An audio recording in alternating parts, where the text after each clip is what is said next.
آپ اس مقام پہ تشریف فرما ہے جہاں پر عام طور پہ بیٹھا نہیں جاتا۔ یہ بازار بیٹھنے کی جگہ نہیں ہے، تو آئیے سوچیں کہ پھر وہ کون سی چیز ہے جو آپ شرفاء کو اپنے گھروں سے اٹھا کر اس مقام پر زمین پر دریا بچھا کے بیٹھے ہیں۔ کس کی یاد منانے کے لیے؟ یہ کربلا اور یہ عاشورہ کیا ہے؟ 1400 سال گزر گئے، اس کے باوجود ہر آنے والے دن ہر غیور اور باشرف انسان مسلسل کربلا کی طرف بڑھتا چلا جا رہا ہے۔ یہ کربلا کیا ہے؟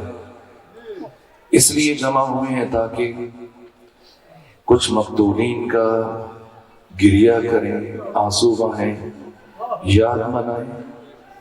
دنیا میں بہت افراد قتل ہوئے، کربلا میں تو صرف حسین کے 72 ساتھی شہید ہوئے، لیکن اگر ہم دنیا کی تاریخ کو اٹھائیں تو صرف پہلی جنگ عظیم میں 40 ملین افراد محاذ جنگ پہ لقمہ اجل بن گئے۔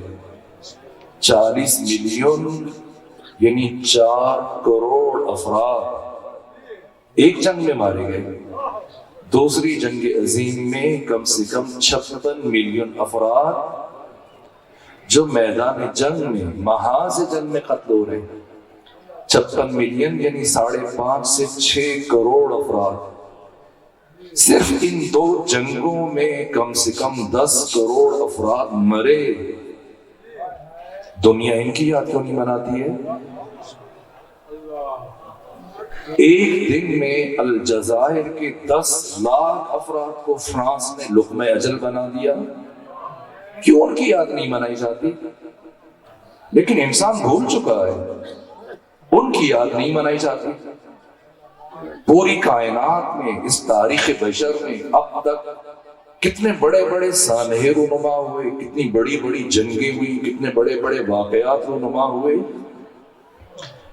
جیسا اقبال کہتے ہیں کہ اسکندر اور چنگیز کے ہاتھوں سے جہاں میں کئی بار ہوئی حضرت انسان کی قبا چاک، بین ہما آج انسان کسی واقعے کی یاد نہیں مناتا، کسی جنگ کی یاد نہیں مناتا، کسی حادثے کی یاد نہیں مناتا۔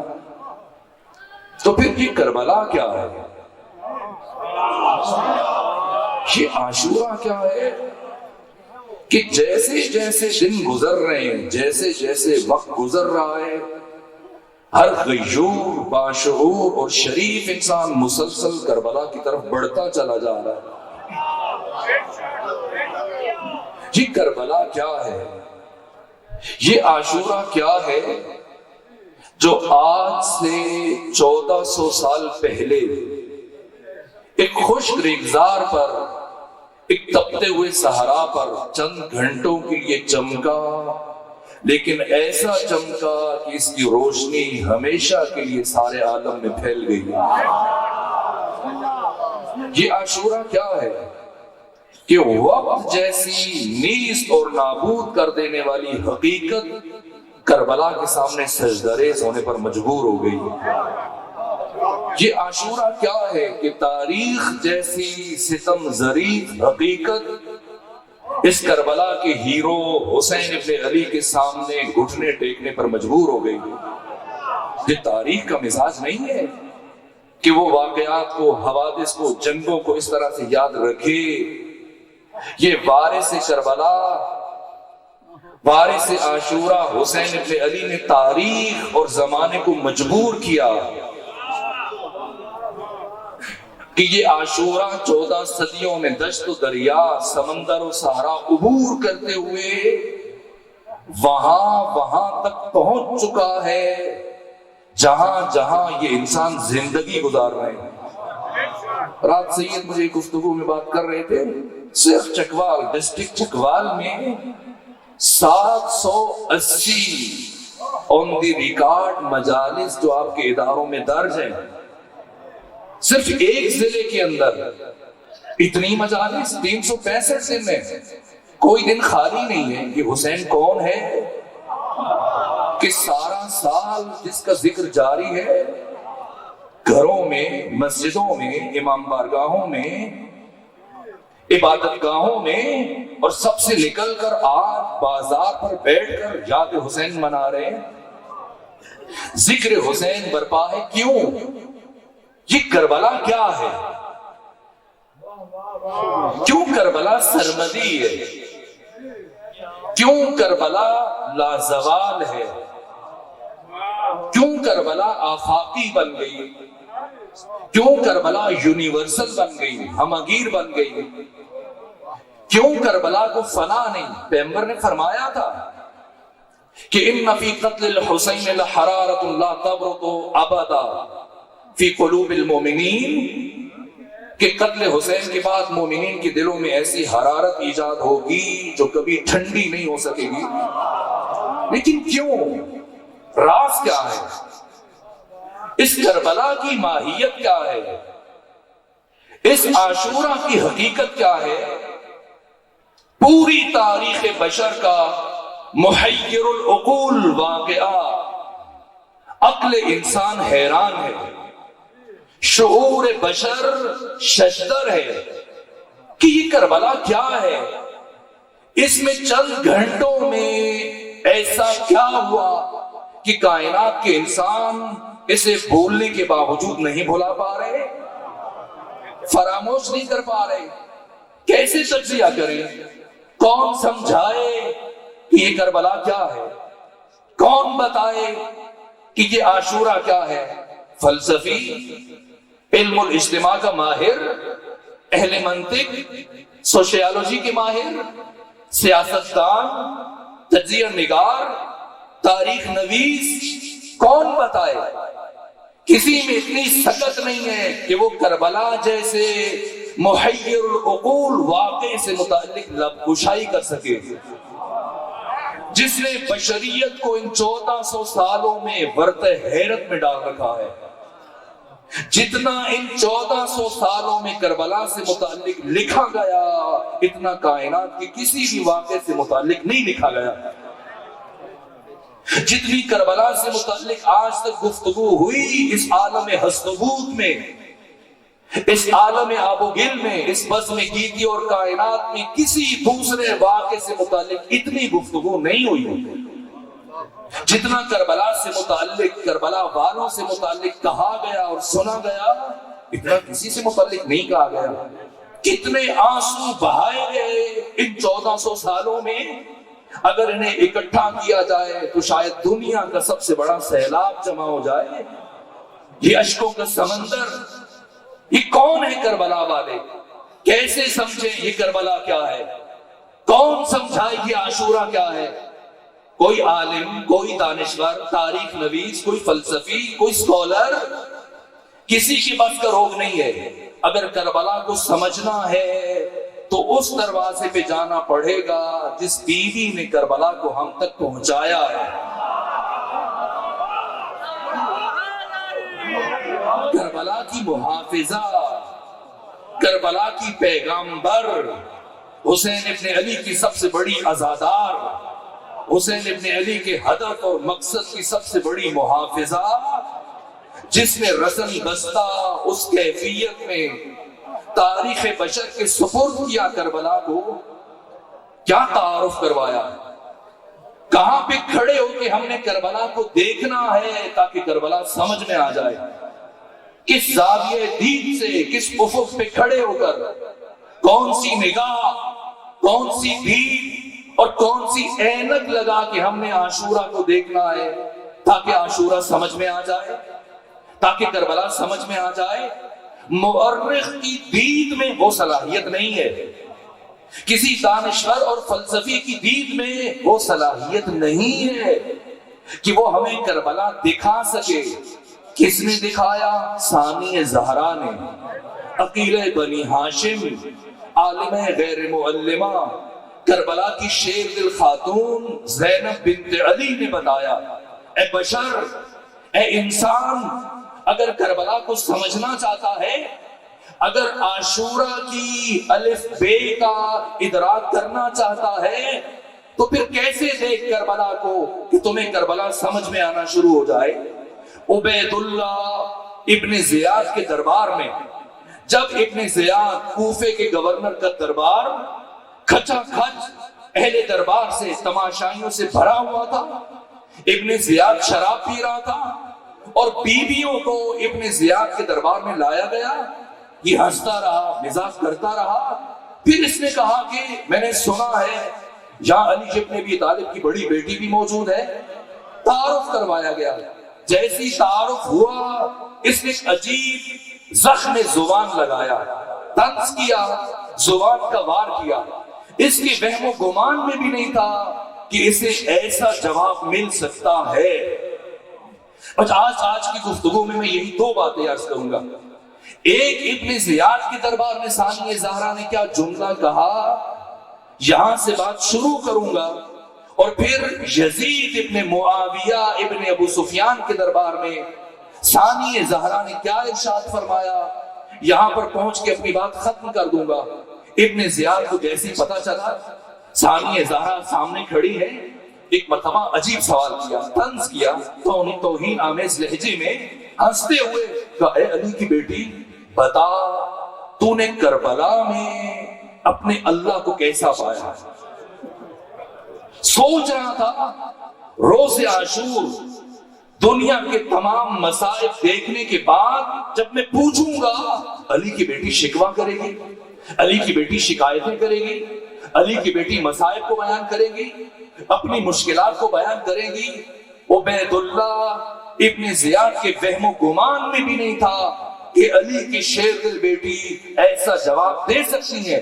جیسے پوچھا علی کی بیٹی بتا کربلا میں اپنے اللہ کو کیسا پایا، وہ جملہ ارشاد فرمایا جسے کہتے ہیں کوزے میں سمندر کو سمو دیا۔ اتنا بڑا جملہ ارشاد فرمایا ثانیہ زہرا علی کی علی بیٹی نے ابن زیاد کے دربار میں، جس کے فوراً بعد بلا فاصلہ امام وقت نائب حسین انسان کامل ولی خدا فرزند حسین ابن علی سید سجاد کی آنکھوں سے اشک جاری ہوئے اور عجیب انداز سے اپنی پھوپھی اماں ثانیہ زہرا کو ہدیہ عقیدت پیش کیا۔ کہا اے پھوپھی اماں میں گواہی دے رہا ہوں اِنَّ عَمَّتِي زینب عالمۃ غیر معلمہ۔ سید سجاد وقت کا امام گواہی لے کے جا رہا ہے کہ اس پوری کائنات میں سوائے خدا کے میری پھوپھی زینب کا کوئی دوسرا استاد نہیں ہے، یہ عالمہ غیر معلمہ ہے، یہ بی بی شاگرد خدا ہے، اس بی بی کا استاد صرف پروردگار ہے۔ جس نے اس کیفیت میں اتنا بڑا جملہ کہا کہ عبید اللہ ابن زیاد جیسا دشمن بہت دیر تک خاموش ہونے پر مجبور ہو گیا۔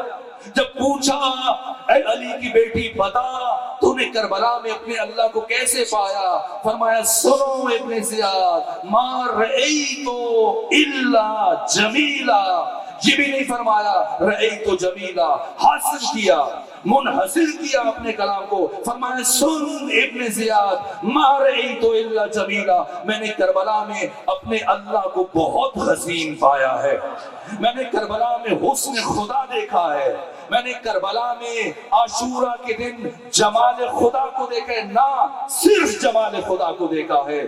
کیا فرما رہی ہے ثانیہ زہرا؟ میں نے روز عاشور میدان کربلا میں صرف اور صرف جمال خدا کا مشاہدہ کیا۔ یعنی اے انسان اب اگر تو کربلا کو پڑھنا چاہتا ہے تو اسی دید سے کربلا کو دیکھ جو دید ثانیہ زہرا عطا کر کے جا رہی ہیں۔ کربلا کیا ہے؟ کربلا جمال الہی کی تجلی گاہ ہے۔ کربلا روز عاشور ایک ایک لمحے میں، کیوں کربلا سرمدی ہے، کیوں کربلا ابدی ہے، کیوں کربلا لازوال ہے، کیوں کربلا یونیورسل ہے، کیوں کربلا آفاقی ہے، کیوں کربلا ہمگیر بن گئی؟ اس لیے کہ بظاہر یہ چند گھنٹے ہیں لیکن صدیوں پر چھا گئے۔ کیوں چھا گئے؟ کہ روز عاشور میدان کربلا ہر لمحے ذات حسین سے صفات خدا کا ظہور ہو رہا تھا، حسین مظہر جمال خدا پہلے دن سے، جب سے مدینہ سے چلے، اب جب ثانیہ زہرا نے ہمیں یہ دید عطا کی، اب اسی چیز سے دیکھنا ہے۔ 28 رجب کو چلے، کون چلے؟ بظاہر حسین چلے، لیکن جو اینک میں نے آپ کے سپرد کی، اب یہ اینک لگا کے کربلا کو پڑھنا ہے، اب اسی دید سے کربلا کو دیکھنا ہے، اب اسی افق پہ کھڑے ہو کر اسی زاویے سے کربلا اور عاشورہ کو مشاہدہ کرنا ہے۔ 28 رجب کو اگر مورخ لکھے گا تو وہ یہی لکھے گا کہ 28 رجب کو حسین ابن علی چلے، لیکن ثانیہ زہرا نے کیا بتایا؟ کون چلا 28 رجب؟ مدینے کی طرف سے مکہ جانے والے کون؟ خود حسین نے بتایا، خود آقا نے بتایا۔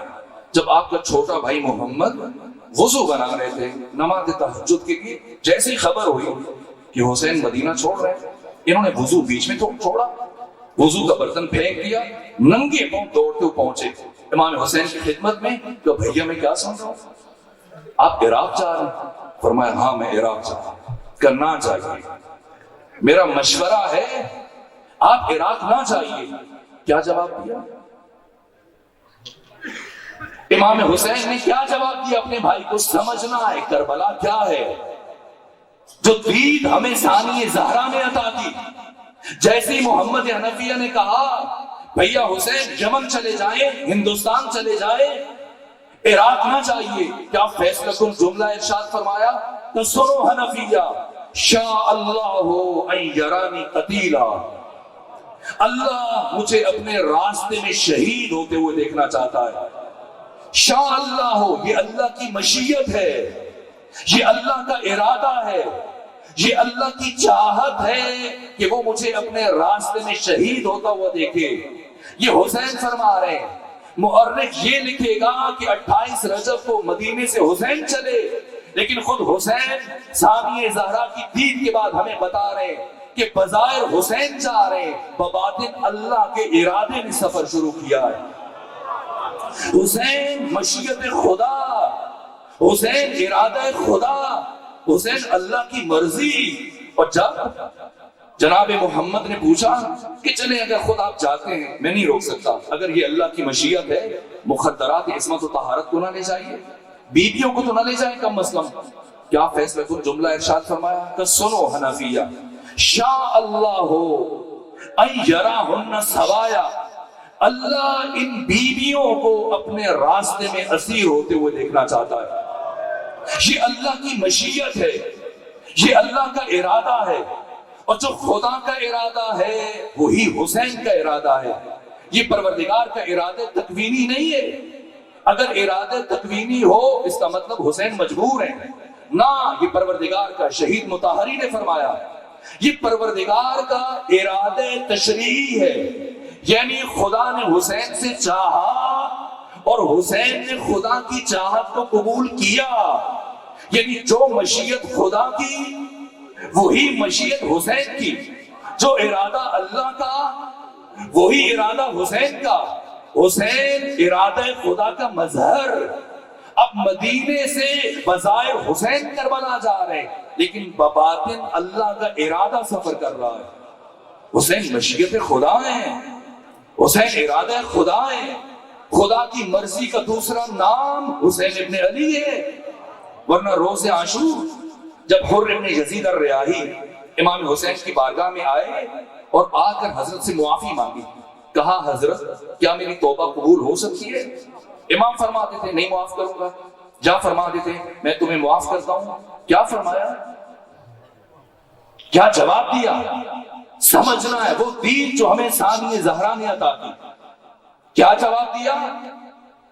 فرمایا جاؤ اے حر، اللہ نے تمہیں معاف کیا۔ یہ کون کہہ رہا ہے؟ حسین ابن علی کہہ رہے ہیں۔ تو حسین کہے جاؤ میں نے تمہیں معاف کیا، لیکن کیا فرما رہے ہیں؟ اے حر جاؤ، خدا نے تمہیں معاف کر دیا۔ یعنی حسین اللہ کی رضا کا مظہر ہے، حسین خدا کی مشیت ہے۔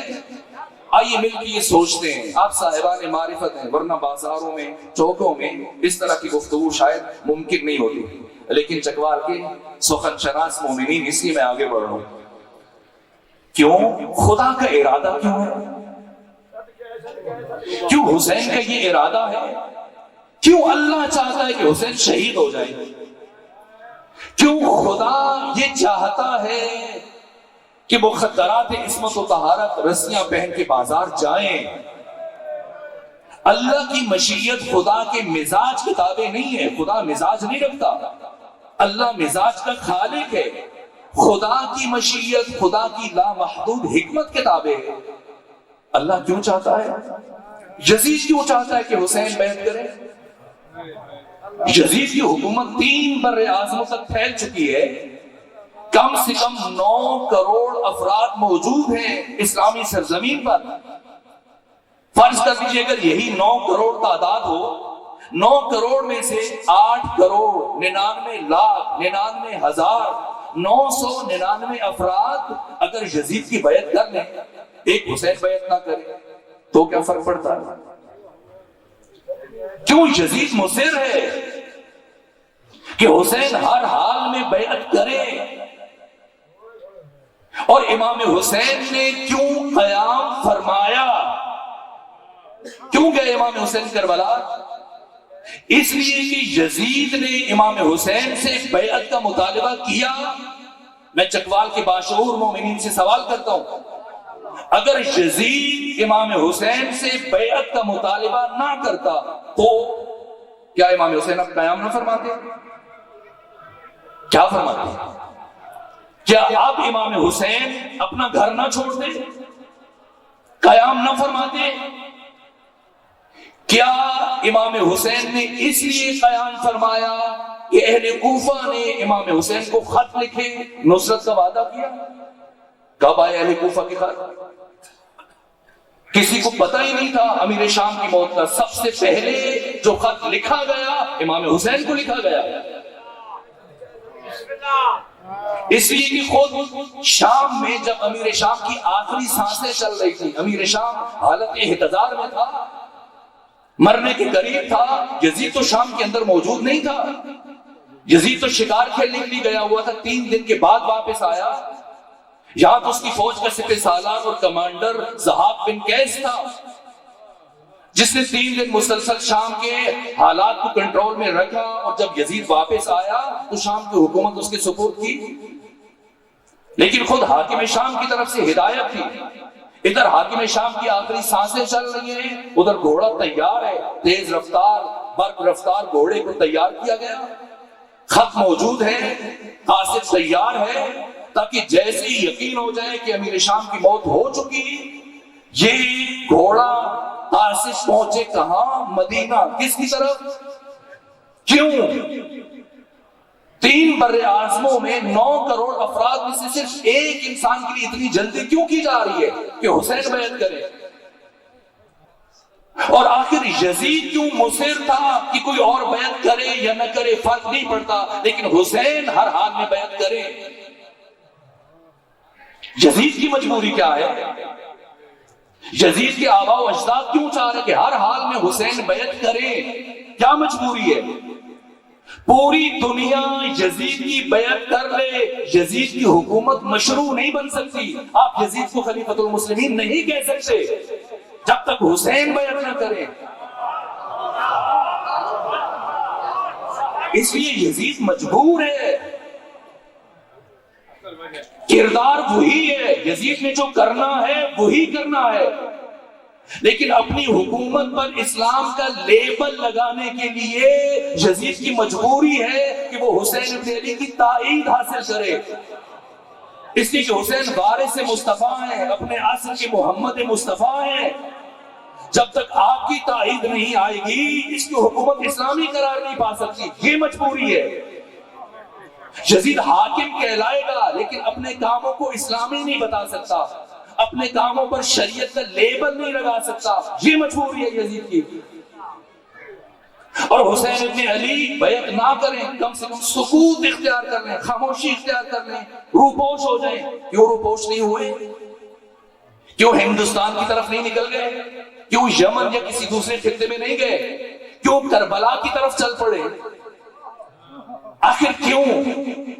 امام حسین نے نہ تو یزید کی بیعت کے جواب میں قیام کیا، نہ اہل کوفہ کے خطوط کے جواب میں قیام فرمایا، بلکہ کس لیے قیام فرمایا؟ خود اپنے خط میں، اپنی وصیت میں، جب محمد حیران پریشان کھڑا ہے، چھوٹا بھائی حنفیہ کہ آقا کیوں جا رہے ہیں، کیوں خدا کی مشیت ہے، کیوں اللہ یہ چاہتا ہے، سوچ میں ہے۔ ایک مرتبہ امام نے فرمایا محمد جاؤ کاغذ لے کے آؤ، قلم لے کے آؤ، دوات لے کے آؤ، لکھنے کا سامان لاؤ۔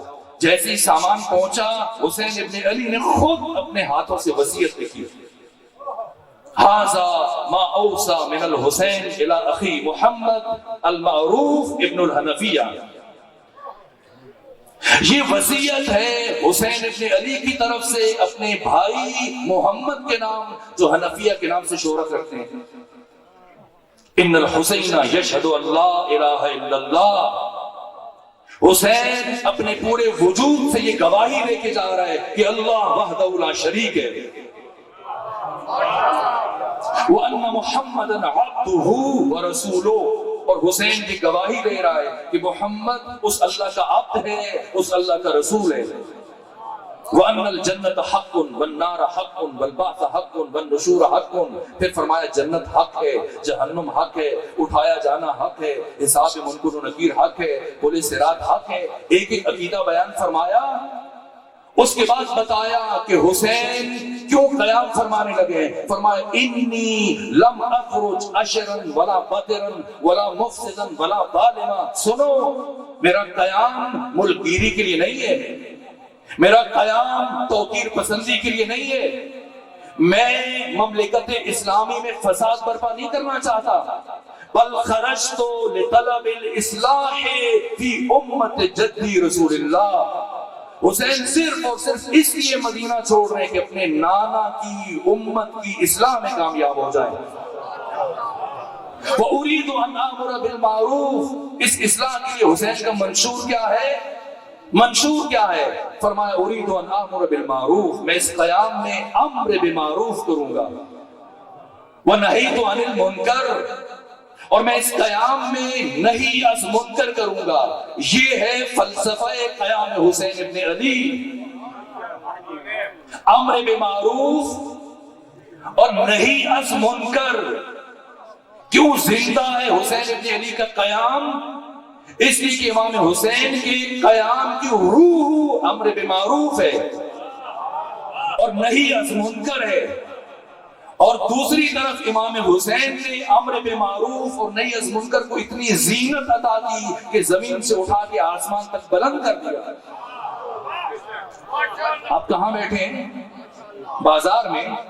آج دکانیں بند ہیں، جب یہ دکانیں کھلی ہوتی ہیں آپ کسی دکان سے جاتے ہیں، چاول خریدتے ہیں، کہیں سے انڈے لیتے ہیں، کہیں سے سبزی لیتے ہیں، کہیں سے باقی چیزیں، کہیں سے آئل لیتے ہیں، لیکن جب آپ انڈے لیتے ہیں تو کس چیز میں لیتے ہیں؟ کلو کے حساب سے یا درجن کے حساب سے؟ درجن کے حساب سے۔ اور جب پھل لیتے ہیں کلو کے حساب سے، دودھ لیتے ہیں لیٹر کے حساب سے، کپڑا لیتے ہیں میٹر کے حساب سے۔ یہ میزان کس نے طے کیے؟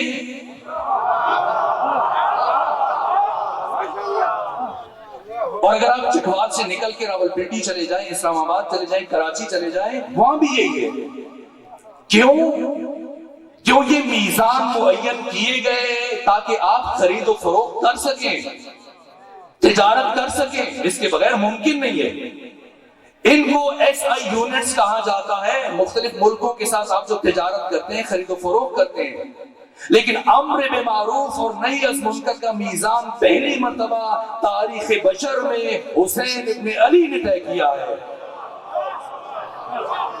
مسلمان امر بمعروف اور نہی از منکر کا مطلب یہی سمجھ رہے تھے کہ شلوار کو گھٹنوں سے اوپر پہننا چاہیے، اپنی جیب کے ساتھ مسواک کے لیے ایک سوراخ رکھنا چاہیے، اگر کوئی کسی قبر پہ جا کے فاتحہ پڑھنے لگے تو تازیانہ لے کے اس کے اوپر برسانا چاہیے، یہ کرو، ایسے کپڑے پہنو، ایسے نہ پہنو، یہ پہننا بدعت ہے، یہ حرام ہے۔ وہ امر بمعروف یہی سمجھتا، لیکن حسین ابن علی نے آ کر پہلی مرتبہ امر بمعروف کے معیار کو اتنا بلند کیا کہ فرش سے اٹھا کے عرش تک لے گئے۔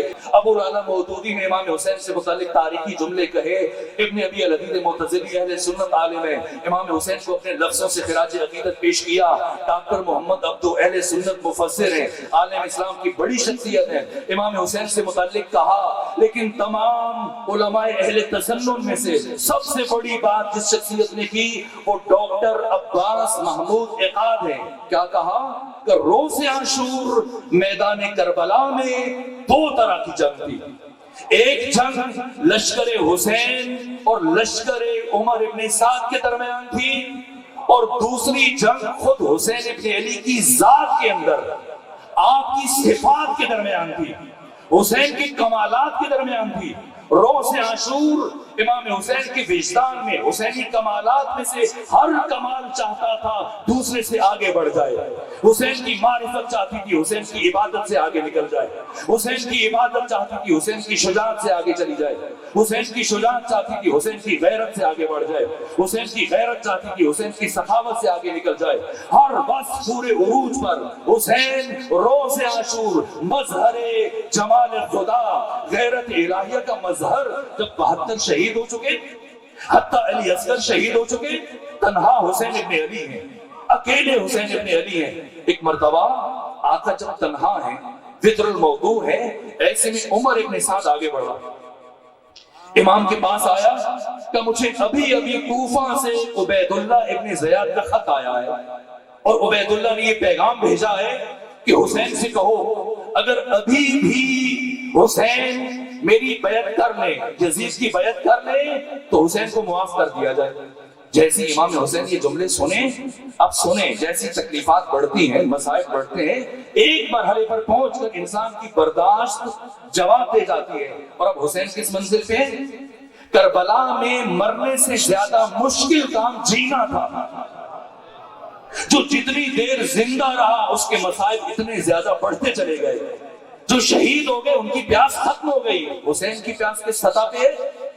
سید ابن طاؤس فرماتے ہیں حسین اتنے پیاسے تھے کہ جب آسمان کی طرف سر اٹھاتے تھے تو آسمان حسین کو دھوئیں کی شکل میں نظر آتا تھا، اتنے پیاسے حسین، تمام مصائب و مشکلات پورے عروج پر۔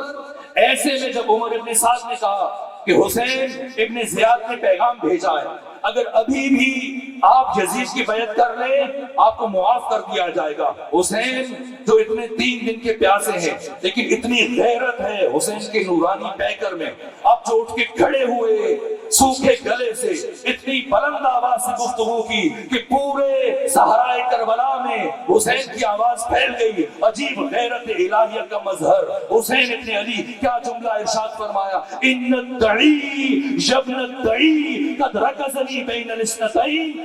یہ جملے اگر حسین ابن علی کے نہ ہوتے میں کبھی ترجمہ نہ کرتا۔ آقا نے فرمایا ان الدعی یبن الدعی قد رکزنی بین الاثنتین، حرام زادے کا حرام زادہ بیٹا،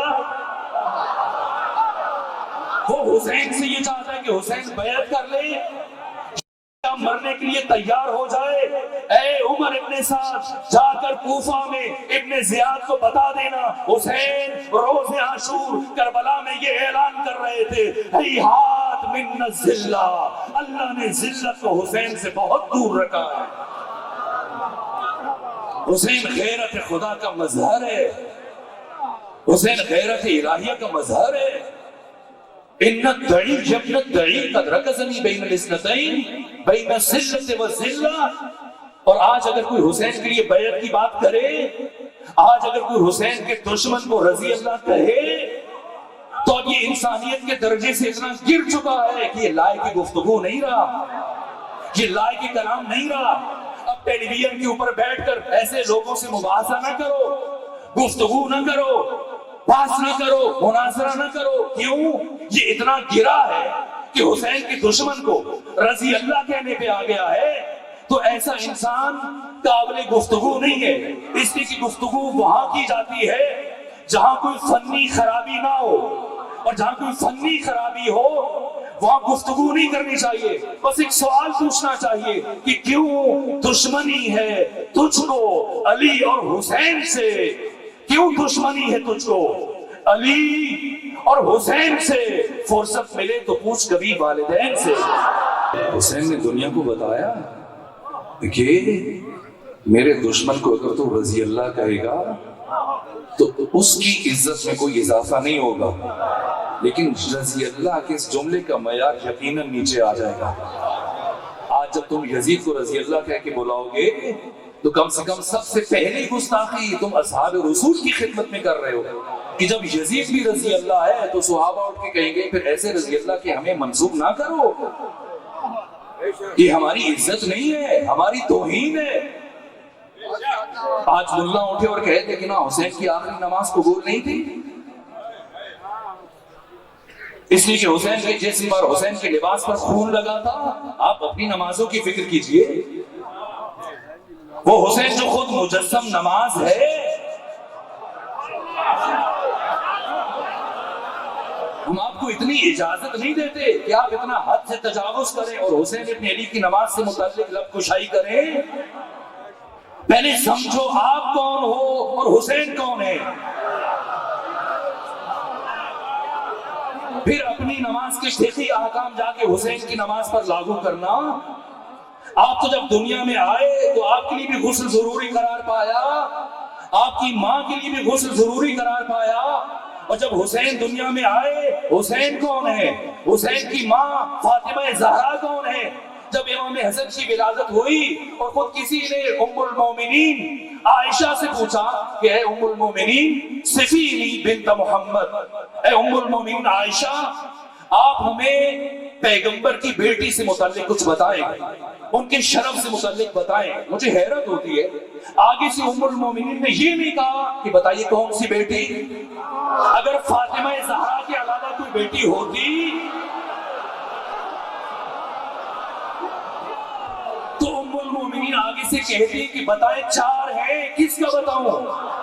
نہ جیسی پوچھنے والے نے کہا اے ام المومنین صفینی بنت محمد، اے ام المومنین عائشہ ہمیں نبی کی بیٹی کی عزت کے بارے میں بتائیے. کوزے میں سمندر کو سمو دیا.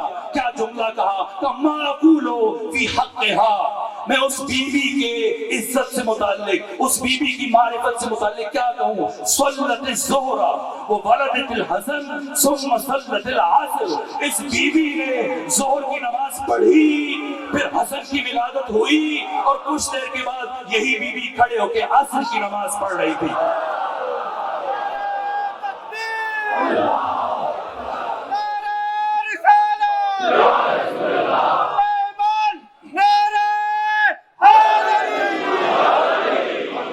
جو دو نمازوں کے درمیان دنیا میں آتے ہیں ان کی نماز کے بارے میں سوال نہیں اٹھایا جاتا.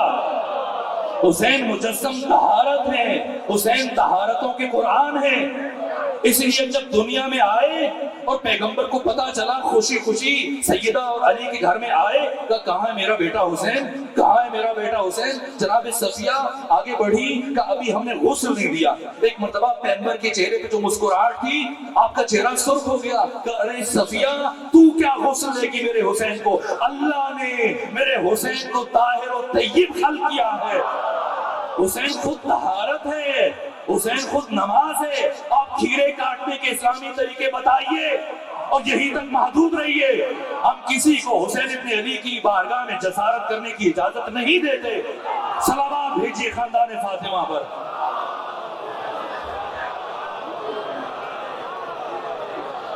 کوئی حسین ابن علی کے مقابلے میں آنے کی جرات نہ کرے.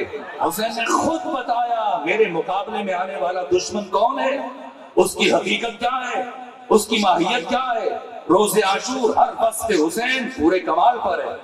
آپ کی سخاوت، آپ کی معرفت، آپ کی عبادت، آپ کا جود و کرم، آپ کی سخا، آپ کی عبادت، آپ کا صبر ہر وصف پورے کمال پر ہے. اور حسین کی شجاعت بھی روز عاشور پورے کمال پر ہے. سید ابن طاؤس فرماتے ہیں حسین ابن علی نے جب آخری حملہ فرمایا اور زین فرس کے اوپر تشریف فرما ہوئے اور آخری حملے سے پہلے کیا عجیب اقرار لیا. میں کہتا ہوں قدم قدم پہ ہر اقدام حسینی میں کیا معرفت ہے، کیا حکمت ہے، کیا بصیرت ہے، کیا شعور کے دریچے کھلتے ہیں. ایک مرتبہ اپنے نانا کے ناکا پر سوار ہو کے آئے، پیغمبر کا عمامہ سر پہ ہے، پیغمبر کی عبا کندھوں پہ رکھی ہے، پیغمبر کا عصا لے کے آئے، خطبہ دیا اتمام حجت کے لیے. اور خطبے کے بعد جب کسی نے لبیک نہیں کہا، کیا جملہ ارشاد فرمایا؟ فرمایا میں جانتا ہوں کہ آج میرا کلام تم پر اثر نہیں کرے گا، اس لیے کہ جس شکم میں لقمہ حرام داخل ہو چکا ہو اس پر پھر حسین جیسے انسان کی نصیحت بھی اثر نہیں کر سکتی۔ آج جو ٹی ویوں کے اوپر بیٹھ کر ریڈیو میں حسین ابن علی کے خلاف بات کرتے ہیں، امیر یزید زندہ باد کے نعرے لگاتے ہیں، ہمیں پتا ہے غیر ملکی ایجنسیوں کے ذریعے سے جن کے شکموں میں حرام کے لقمے پہنچ چکے ہیں وہ حسین کی حمایت نہیں کر سکتے، وہ یزید کی مخالفت نہیں کر سکتے۔ اب حسین نے جیسے یہ جملہ ارشاد فرمایا اس کے بعد اب حسین نے طے کیا کہ تلوار اٹھاؤں گا تاکہ کربلا مکمل ہو جائے، لیکن تلوار اٹھانے سے پہلے حسین ابن علی نے عجیب اقرار لیا دشمن سے، عجیب اقرار لیا کہ بتاؤ اے اہل کوفہ، اہل بصرہ، اہل شام، کیوں تم سب حسین کی دشمنی پر اکٹھے ہو گئے ہو؟ کیوں سب حسین کے قتل کے لیے جمع ہوئے ہو؟ کیا جواب دیا؟ کہ بغضاً لأبی،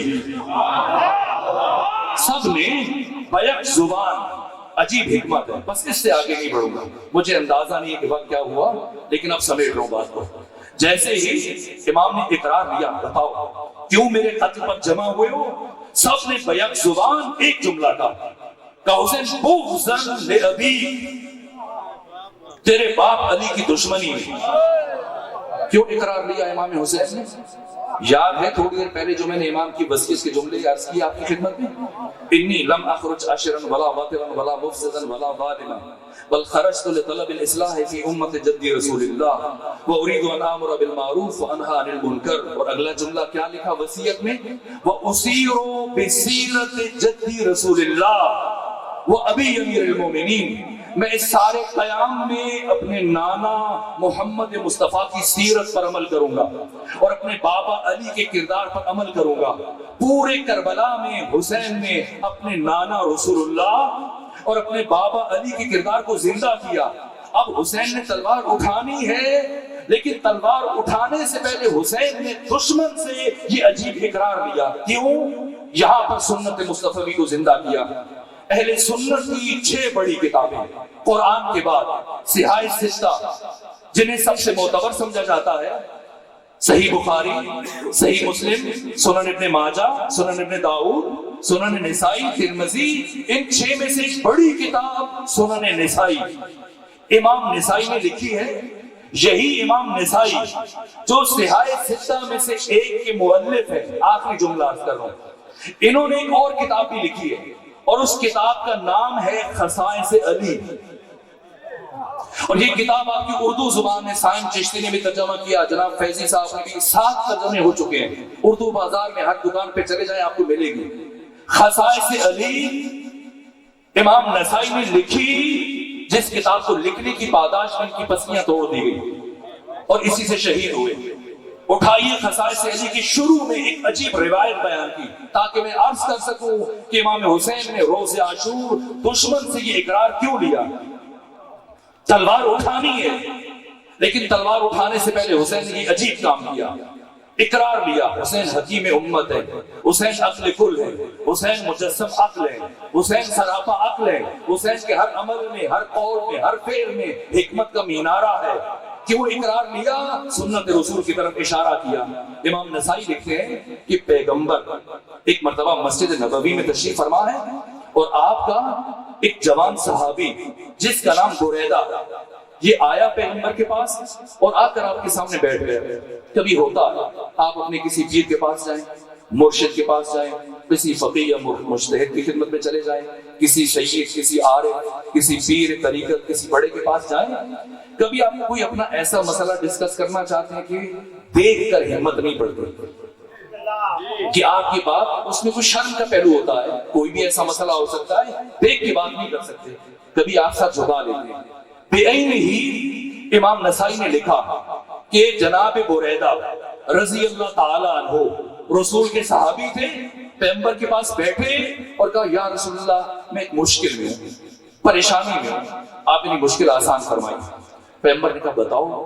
اب بریدہ کو ہمت نہیں پڑی کہ پیغمبر کی طرف دیکھ کے بات کریں، سر جھکایا اور بات شروع کی۔ کہا یا رسول اللہ میں ہر روز سنتا ہوں آپ علی ابن ابی طالب کے لیے ہر روز ان کی کوئی نہ کوئی فضیلت بیان کرتے ہیں، ان کی عزت میں احادیث بیان کرتے ہیں، ان کی شان میں آپ کی ہر روز فرامین سنتا ہوں، لیکن کیا کروں، میں اپنے دل میں کبھی کبھی علی ابن ابی طالب کے لیے کینہ محسوس کرتا ہوں، بغض محسوس کرتا ہوں، دشمنی محسوس کرتا ہوں، کبھی کبھی عداوت کے احساسات محسوس کرتا ہوں۔ یہ کہا بریدہ نے، بس آخری جملے عرض کر، اور اس کے بعد خاموشی سے سر جھکائے انتظار کر رہے ہیں کہ پیغمبر کیا جواب دیتے ہیں۔ بہت وقت گزر گیا، پیغمبر کی طرف سے کوئی جواب نہیں آیا۔ امام نسائی نے خصائص علی کے شروع میں یہ روایت لکھی، جا کے دیکھ لیجیے گا، یہاں تک کہ جب کافی وقت گزر گیا، ایک مرتبہ بریدہ نے سر اٹھایا کہ آخر کیوں رسول اللہ نے ابھی تک میرے سوال کا جواب نہیں دیا۔ جیسی بریدہ نے سر اٹھایا پریشان ہو گیا، کیوں؟ اگرچہ سردی کا موسم تھا لیکن پیغمبر کا چہرہ سرخ تھا اور پیغمبر کے چہرے سے پسینے کے قطرے زمین پر گر رہے تھے۔ اتنے غصے میں ہے، اتنے دکھی ہیں پیغمبر، چہرہ سرخ اور چہرے سے پسینے کے قطرات زمین پر گر رہے ہیں۔ گھبرا گیا رسول کا صحابی جناب بریدہ، گھبرایا اور کہا یا رسول اللہ مجھ سے غلطی ہوئی، مجھے معاف کر دیجیے۔ لیکن پیغمبر خاموش ہے، کوئی جواب نہیں دیا۔ جب بریدہ نے دیکھا کہ غلطی کے اعتراف کے باوجود پیغمبر نے کوئی جواب نہیں دیا تو اب سوچا کہ بات غلطی سے آگے بڑھ چکی ہے، کہ یا رسول اللہ مجھ سے گناہ ہوا، مجھے معاف کر دیجیے۔ لیکن جب گناہ کا اعتراف کر لیا تب بھی پیغمبر خاموش ہے اور پیغمبر کی طرف سے کوئی جواب نہیں آیا۔ ایک مرتبہ جب صحابی کو کچھ سمجھ نہ آیا کہ کیا کرے، کیسے رسول کو راضی کرے، کچھ سوچنے کے بعد ایک مرتبہ بریدہ پکارا یا رسول اللہ ہاتھ بڑھائیے، میں آپ کے ہاتھ پر دوبارہ اسلام کی بیعت کرتا ہوں۔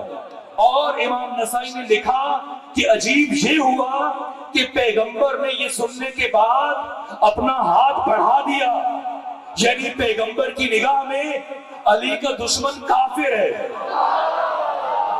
پیغمبر کی نگاہ میں علی کا دشمن۔ سنیے گا، یہ کردار مصطفیٰ ہے، پیغمبر نے ہاتھ بڑھا دیا۔ اور امام نسائی کہتے ہیں کہ پیغمبر کا ہاتھ بڑھانا دلیل ہے کہ پیغمبر کی نگاہ میں علی کا دشمن کافر ہے۔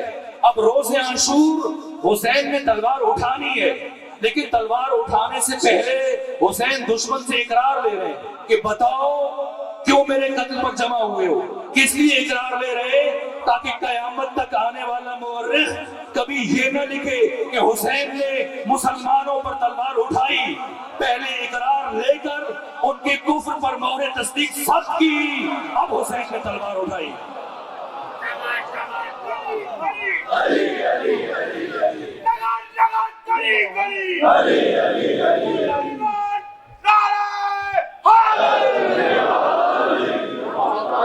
حسین بہت زحمت دی ظاہر یہ حسین ابن علی ہے کہ میدان کربلا میں مسلسل ہر لمحے کمالات کا ظہور ہو رہا ہے ذات حسین ابن علی سے۔ آپ کا جود، آپ کا کرم، آپ کی سخاوت اور اس درجہ فنا فی ذات توحید ہے کہ حسین روز عاشور سوائے خدا کے کسی کو لائق کی گفتگو نہیں سمجھ رہے۔ کس قدر قریب ہے، ہم بیٹھ کے ہم جیسے جاہل اور مختی وہ حسین کی نماز پر بحث کریں قبول ہوئی تھی یا نہیں ہوئی تھی۔ میں حیران ہوتا ہوں، خود یزید کے دربار میں وہ بات جس کا یزید بھی انکار نہیں کر سکا۔ پہلے سید سجاد یزید کے دربار میں تقریر کر رہے تھے، جب گھبرایا اور ماحول بدلنے لگا سید سجاد کی تقریر سے، خطاب سے، تو اب اس نے مؤذن کو کھڑا کیا، اٹھو آذان کو، خطبہ کاٹ دیا۔ پھر اس نے خود تقریر کرنا شروع کی، اور جب یزید ابن معاویہ نے تقریر شروع کی تو سید سجاد سامنے بیٹھے، اور یزید تقریر کرتے ہوئے مجمع کی طرف کم دیکھتا ہے، بار بار سر اٹھا کے سید سجاد کی طرف دیکھتا ہے کہ حضرت کا عکس العمل کیا ہے، حضرت کا ریئیکشن کیا ہے۔ اور امام سجاد کیا کر رہے ہیں؟ بار بار تسبیح پڑھ نہیں ہے، دانے کے اوپر دانا گرا رہے ہیں۔ توجہ فرمائیے، بات ختم کر رہے ہیں۔ تسبیح کے دانوں کو متحرک کر رہے ہیں، حرکت دے رہے ہیں۔ جیسے بعض لوگ عادتاً کرتے ہیں نا، ہاتھ میں بات بھی کر رہے ہیں، تسبیح کو بھی گھما رہے ہیں۔ سید سجاد یزید کے سامنے بیٹھے ہیں مسجد بنو امیہ میں، یزید کا خطاب جاری ہے اور سید سجاد دانے کے اوپر دانا گرا رہے ہیں، دانوں کو حرکت دے رہے ہیں، تسبیح کو حرکت دے رہے ہیں۔ اب یہ پریشان ہو اور اس کی زبان میں لکنت آنا شروع ہو گئی، گھبرا گیا کہ سید سجاد میری بات کو اہمیت نہیں دے رہے، اہمیت نہیں دے رہے۔ اس لیے کچھ دیر بولتا رہا، رکتا تھا، بھول جاتا تھا، پھر بولتا تھا یزید، یہاں تک کہ ایک مرتبہ یزید سے رہا نہیں گیا۔ جب اس کے اوسان خطا ہو گئے اور امام کی طرف لپکا، کہا سید سجاد آپ میری توہین کر رہے ہیں۔ کہ میں نے تمہاری کیا توہین کی؟ کہا میری بات نہیں سن رہے، میں خطاب کر رہا ہوں، تقریر کر رہا ہوں اور آپ میری تقریر نہیں سن رہے۔ سن رہا ہوں۔ فرمایا آپ تسبیح، کہا کہ تسبیح پڑھ رہے ہیں؟ اگر میری تقریر سن رہے ہوتے تو پھر تسبیح کیوں پڑھتے؟ امام نے فرمایا میں تسبیح نہیں پڑھ رہا۔ کہا اگر آپ تسبیح نہیں پڑھ رہے تو پھر اس کے دانوں کو کیوں گھما رہے؟ سمجھنا ہے حسین کون ہے۔ آج کا ملا ٹی وی چینل کے اوپر بیٹھ کر اتنی بڑی گستاخی کرے کہ حسین کی آخری نماز قبول نہیں ہے، حسین کے جسم پر خون تھا، حسین کے لباس، سمجھنا یہ خون کیا ہے، اس خون کی حقیقت کیا ہے۔ تجھے اتنی جرأت ہو گئی، جو کام یزید نہیں کر سکا اور یزید اقرار کر گیا، اسے انکار کی جرأت نہیں ہوئی۔ پریشان ہوا، کہا کہ آپ کیوں گھما رہے ہیں؟ فرمایا نا میں تسبیح نہیں پڑھ رہا۔ کہا تسبیح نہیں پڑھ رہے تو پھر دانے کیوں گھما رہے ہیں؟ یہ تو ایک بے مقصد کام ہے۔ کہ یزید تجھے نہیں معلوم، یہ تسبیح عام تسبیح نہیں ہے، میں نے اس تسبیح کو اس مٹی سے بنایا جس مٹی میں میرے بابا حسین کا خون گرا تھا، اور اس تسبیح میں یہ خصوصیت ہے اس مٹی میں کہ اگر پڑھنے والا نہ پڑھے صرف گھماتا رہے، یہ تسبیح خود ذکر خدا کرتی ہے۔ یہ خون حسین کا اثر ہے۔ ہم سے بات کرنے سے پہلے، ٹی وی چینلز پر ایسی بیہودہ باتیں کرنے سے پہلے خود مرحوم اقبال کی کتابیں جا کے جلا دو۔ کیا عجیب تھا، نقش الا اللہ بر صحرا نوشت، کون ہے حسین؟ حسین نے لا الہ الا اللہ توحید کو سرزمین کربلا پر ابدی طور پر نقش کیا ہے۔ سطر عنوان نجات ماں نوشت، ان کے زیر تیغ گوید لا الہ، وہ حسین کی جو تلوار کی دھار کے نیچے کہہ رہا تھا لا الہ۔ اور اگر اقبال جہاں تک رک جاتے ہیں تب بھی بڑی بات نہیں تھی، اقبال اور آگے بڑھے، وہ کیا کہا؟ ان کی از خونش بیروید لا الہ۔ آپ میں سے بہت سارے افراد فارسی سے شغف رکھتے ہوں گے۔ رویدن مصدر ہے، اس کا مطلب ہے اگنا، پھوٹنا۔ کون ہے حسین؟ ان کی از خونش بیروید لا الہ، وہ حسین کی جس کے خون کے ایک ایک قطرے سے کربلا میں لا الہ الا اللہ پھوٹ رہا تھا۔ کربلا کا نمو ہو رہا تھا، توحید کا نمو ہو رہا تھا۔ توحید ختم ہو جاتی اگر کربلا میں حسین نہ جاتے۔ مر کے زندہ کیا اسلام دوبارہ کس نے؟ موت تو مارتی ہے، موت کو مارا کس نے؟ موت کو مار کے شبیر خدا تک پہنچا، رہ گئی موت فنا تک، یہ بقا تک پہنچا۔ حسین ابدی ہے، حسین لازوال ہے، حسین فنا فی ذات توحید ہے۔ وہ حسین جو فرما رہے خلقت الخلق طرا فی ہواک، پروردگار میں نے ساری کائنات کو چھوڑ دیا صرف تیرے عشق میں۔ وَأَيْتَمْتُ الْعَيَالَ لِكَيْ أَرَاكَ، اور بچوں کو یتیم کر دیا تاکہ تیری زیارت کر سکوں۔ اندھی ہو جائے وہ آنکھ جو تجھے نہیں دیکھ سکتے۔ پروردگار تو مخفی کب تک کہ حسین تیرے لیے دلیلیں تلاش کرے۔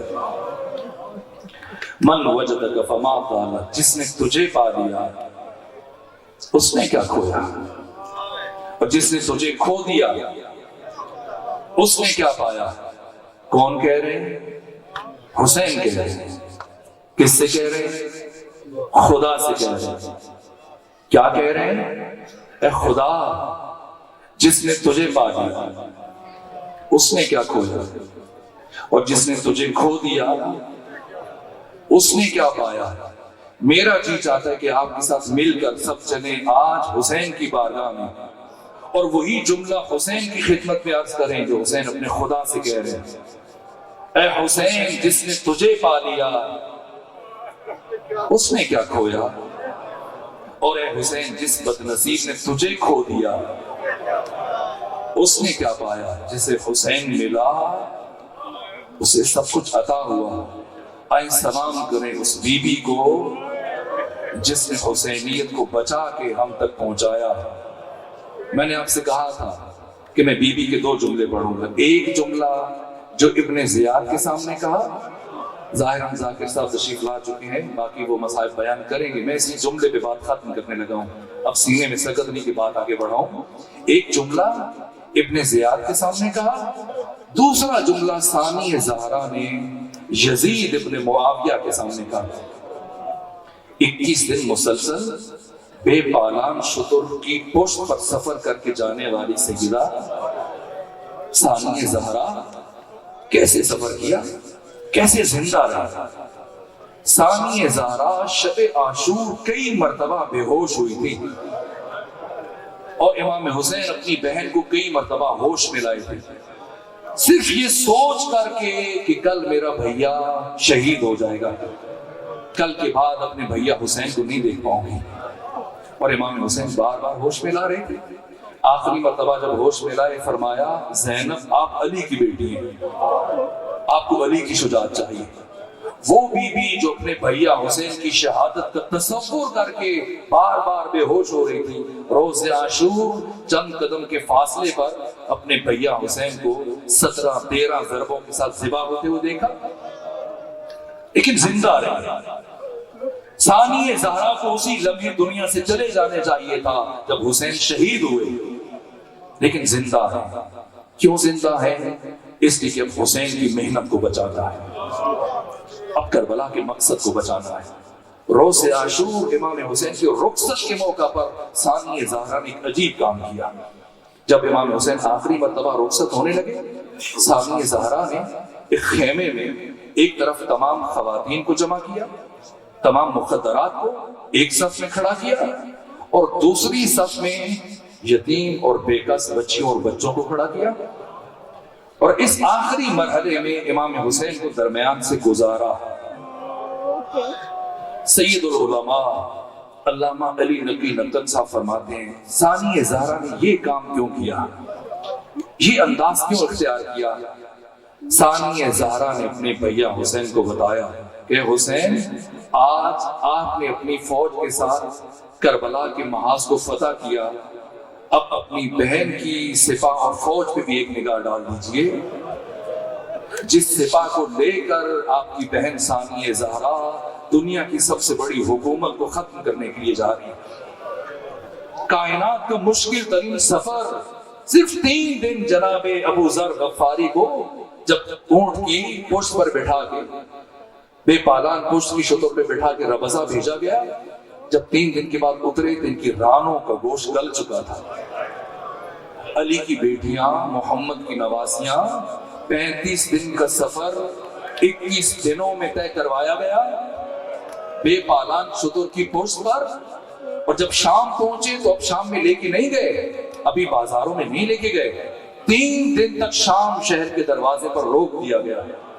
15 آذانیں سنی، 3 مرتبہ سورج کو طلوع ہوتے ہوئے دیکھا، 3 مرتبہ سورج کو غروب ہوتے ہوئے دیکھا، دربار سجائے جا رہے ہیں، بازار سجائے جا رہے ہیں۔ سب سے پہلے مرحلے میں محمد کی بیٹیوں کو بازاروں سے گزارا گیا،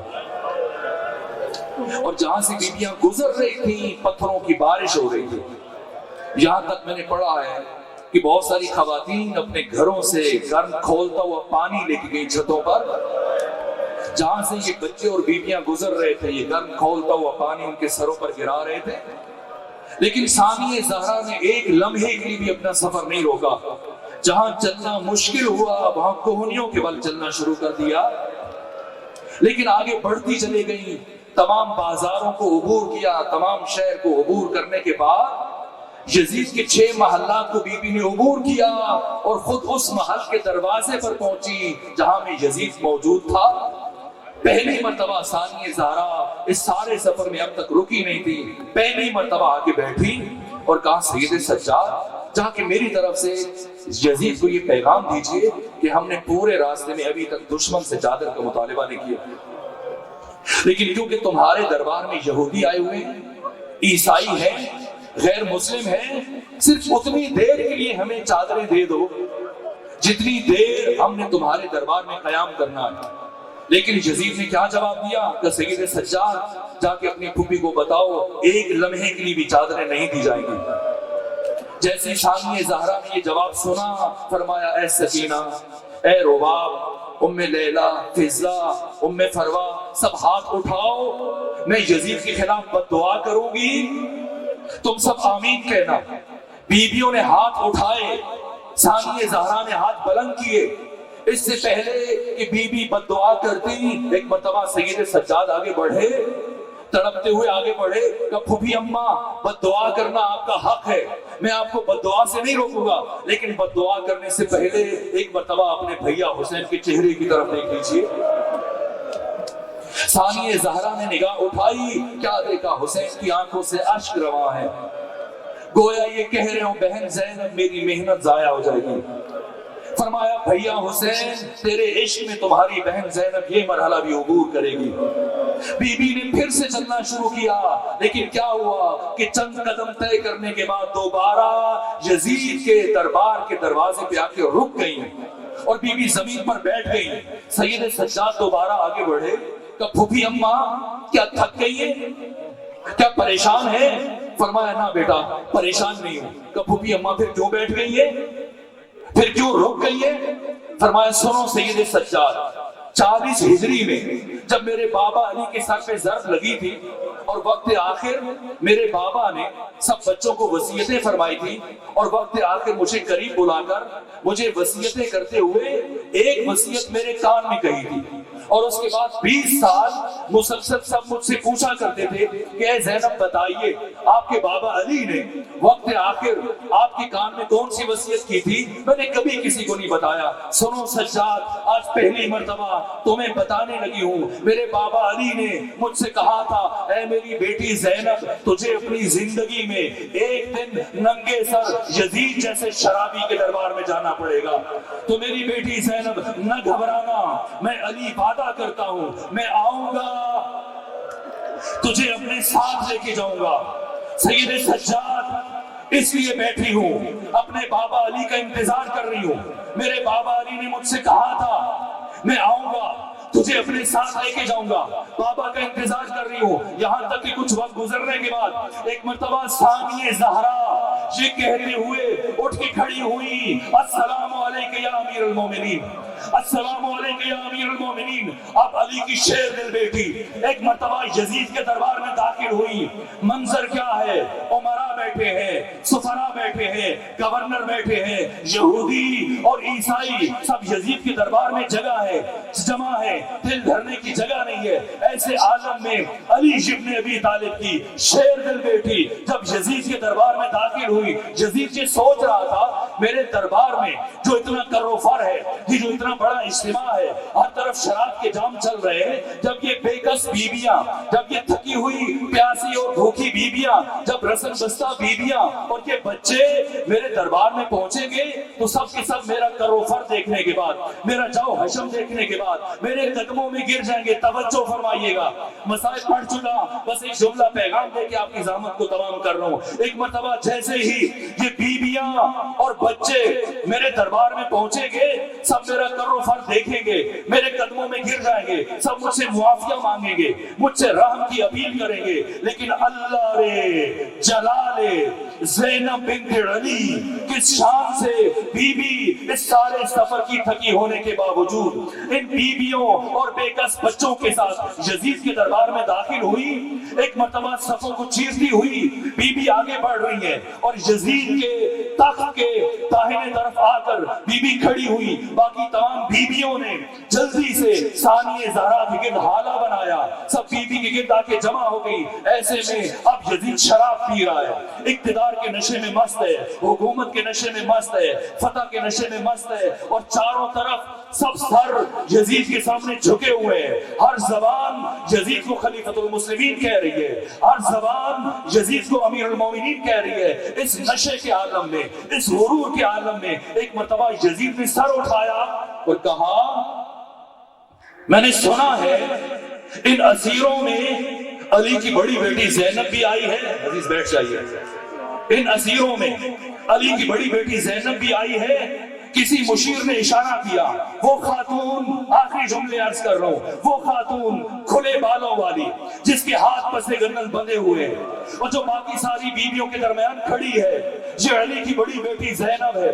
جیسی تعارف ہوا، اب یزید نے اپنا کفر بکنا شروع کیا اور کہا لعبت بنو ہاشم بالملک فلا خبر جاء ولا وحی نزل۔ سب بنو ہاشم کا ڈھونگ تھا، کوئی نبی نہیں تھی، کوئی نبی نہیں تھا، کوئی وحی نہیں تھی، کوئی قرآن نہیں تھا، یہ ڈرامہ تھا نعوذ باللہ جو محمد نے اقتدار حاصل کرنے کے لیے رچایا تھا۔ کاش بدر و احد میں مرنے والے میرے آباء و اجداد زندہ ہوتے تو وہ دیکھتے کہ میں نے کس طرح سے ان کے خون کا بدلہ علی اور محمد کی بیٹیوں سے لیا۔ جیسے یزید نے کلمات کہے، اب تک ثانیہ زہرا خاموش تھی۔ ایک مرتبہ جب یہ جملے سنے، ایک قدم آگے بڑھی اور فرمایا سن یزید، تو جو ان سب کے سامنے اتنا محترم بنا ہوا ہے، اتنا معتبر بنا ہوا ہے کہ سب سر تمہارے سامنے جھکے ہوئے ہیں، ہر زبان تجھے خلیفۃ المسلمین کہہ رہی ہے، ہر زبان تجھے امیر المومنین کہہ رہی ہے، لیکن سن یزید، تو علی ابن ابی طالب کی بیٹی کی نگاہ میں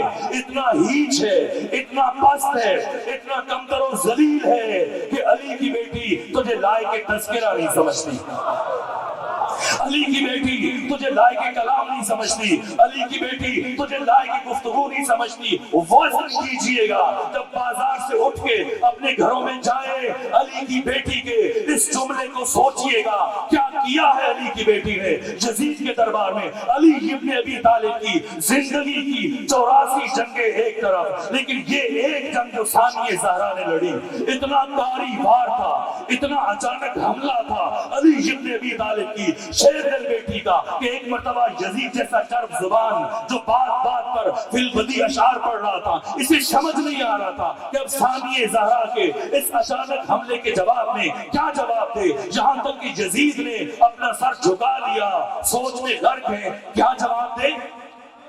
بہت دیر تک یزید کا سر جھکا رہا اور تمام اہل دربار جن کے سر یزید کے سامنے جھکے ہوئے تھے، جو اسے امیر المومنین کہہ کے بلا رہے تھے، جو اسے خلیفۃ المسلمین کہہ کے بلا رہے تھے، سب نے سر اٹھائے اور حیرت سے ثانیہ زہرا کی طرف دیکھ رہے ہیں۔ یہ کون بی بی ہے جس نے 3 بر اعظموں کے اتنے بڑے مطلق العنان حکمران کو خاموش ہونے پر مجبور کر دیا؟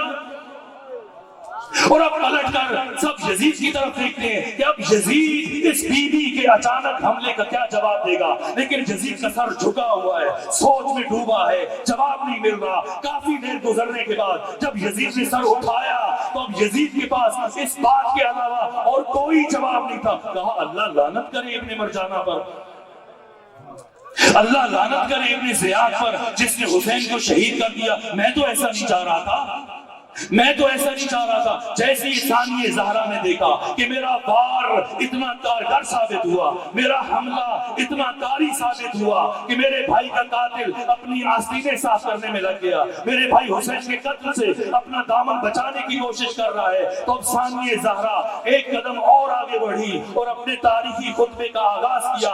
آخری جملہ عرض کر رہا ہوں، استاد دارستانی فرماتے ہیں اللہ کی قسم کھا کے انہوں نے یہ جملہ فرمایا، کہا کہ اس میدان میں، اس دربار میں اگر خود رسول اللہ ہوتے یا علی ہوتے یا پیغمبر ہوتے اور اگر پیغمبر کو خطاب کرنا پڑتا تو نہ ایک لفظ کم نہ ایک لفظ زیادہ، پیغمبر بھی وہی فرماتے جو ثانیہ زہرا نے، پروردگار کی شاگردہ نے یزید کے دربار میں کلمات کہے۔ جیسے یزید نے جملے کہے، ثانیہ زہرا آگے بڑھی، خطبہ شروع کیا اور اس جملے پہ اپنے خطاب کو سمیٹا، خطاب کو ختم کیا۔ فرمایا اے یزید کت قیدک وسعسائیک ونصب جہدک واللہ لا تبہو ذکرنا ولا تبیتو وحینا۔ اے یزید تو جتنی کوششیں کر سکتا ہے کر لے، تو جتنی چالیں چل سکتا ہے چل لے، تو جتنی سازشیں کر سکتا ہے کر لے، لے، تو جتنے حربے استعمال کر سکتا ہے کر لے، علی کی بیٹی تیرے دربار میں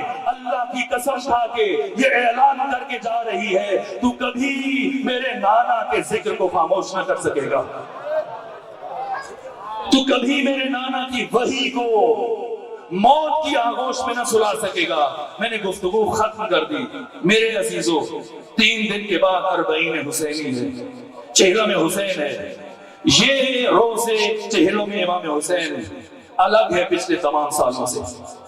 اب پاکستان میں کبھی کوئی اہل حدیث بستا تھا، دیوبندی بستا تھا، بریلوی، شیعہ، لیکن اب پاکستان میں کوئی بریلوی نہیں ہے، کوئی اہل حدیث نہیں ہے، کوئی شیعہ نہیں ہے۔ اب پاکستان میں ان حالات میں صرف 2 گروہ بچ گئے، یا پاکستان میں حسینی ہے یا پاکستان میں یزیدی ہے۔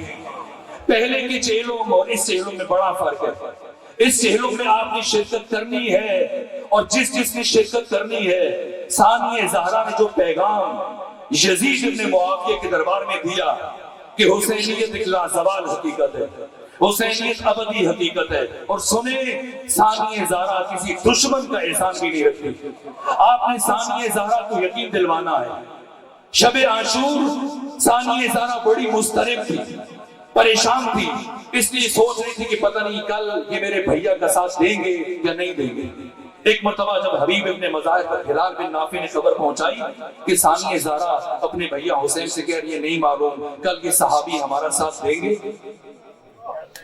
یا نہیں دیں گے، ایک مرتبہ حبیب نے تمام صحابہ کو، انصار کو جمع کیا، اور جمع کرنے کے بعد ایک مرتبہ اجازت مانگی امام حسین سے کہ ہمیں اجازت دیں کہ آپ کی خواہر گرامی کے خیمے کے باہر کھڑے ہو کر ان کو اپنی وفاداری کا یقین دلائیں۔